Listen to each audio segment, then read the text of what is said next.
Thank you very much for joining me again. If you want to know how many applications are using your live location, so you can check by simple go into the settings,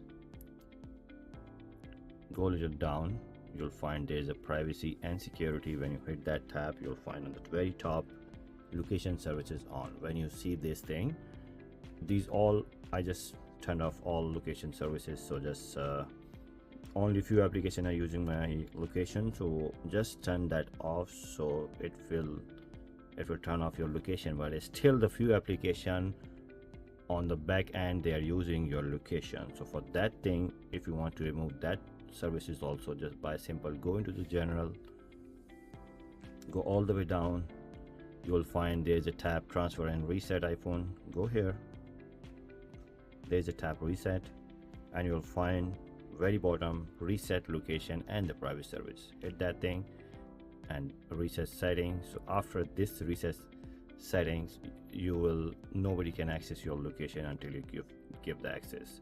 Thumbs up if you like that video, share with your friend, and see you in the next video.